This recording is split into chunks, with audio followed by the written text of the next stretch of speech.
আমাদের যে ভাই বোনদের হত্যা করেছে, আমরা অস্ত্র তুলে নিয়ে এদেরকে হত্যা করবো ইনশাল্লাহ আগামীতে। মুখে কথা একটু কম বলো তো, যারা কথা বেশি বলে তারা কিছু করতে পারে না। কথা কম, কাজ বেশি। ঠিক আছে, Yes. মুখে বলতে যেও না, আগে করে দেখো। ঠিক আছে, খোদা হাফেজ। প্রিয় দর্শক, একজন দেশের নেত্রী তিনি ছিলেন, দেশের প্রধানমন্ত্রী তিনি ছিলেন। তিনি কিভাবে একটা কর্মীকে উস্কে দিচ্ছে মানুষকে মারার জন্য। যাদেরকে মারবে তারাও তো দেশের মানুষ, তারাও তো দেশের মানুষ। কিন্তু তিনি এভাবেই প্রশাসনকে এই ব্যবহার করেছেন।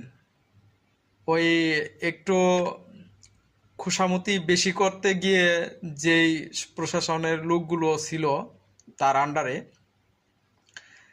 তো সে এভাবেই বলতো যে বেশি কথা বলো না, কাজ করে দেখাও। কিন্তু তারা কাজ করে দেখাইছে, দেশের পাবলিকের উপর গুলি চালিয়ে দেখাইছে। সে কিভাবে ফোনের মাধ্যমে কিভাবে সে উস্কানি দিয়েছে এবং কিভাবে তিনি পরিচালনা করেছেন, এই ফোনের মাধ্যমে সব কিছু করেছেন। কিন্তু ডিটেলস সব কিছু বের হয়ে আসতেছে। তার ফাঁদে সে নিজেই পড়তে বসেছে, কিন্তু পড়ে গেছে। তার নিজের ফাঁদেতে সে নিজেই পড়ে গেছে। কিভাবে পারে দেশের মানুষকে, একজন প্রধানমন্ত্রী, দেশের দেশের একজন প্রধানমন্ত্রী, তার সেই ধরনের আচরণ ব্যবহার থাকা উচিত যেটা ভালো কিছু, কিন্তু তার ভিতর কোনো ভালো কিছু নেই। তিনি নিজের গায়ে নিজে আগুন জ্বালিয়ে অন্যের ঘাড়ে চাপিয়ে দেয়, এটাই তার প্রমাণ। তিনি যে নেতাকর্মীদের ব্যবহার করেছেন, দেখেন এই বক্তব্যের মধ্যেই ফুটে উঠেছে।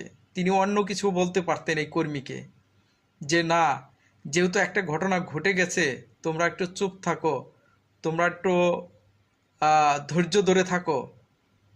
সেই ধরনের বক্তব্য তার মুখ থেকে আজও পর্যন্ত শুনিনি। এখন বর্তমানে ভারত তার হাতে ট্রাভেলস ধরিয়ে দিয়েছে, ফার্স্টের থেকেই ট্রাভেলস ধরিয়ে দিয়েছে, তুমি যে কোনো দেশে যেতে পারো।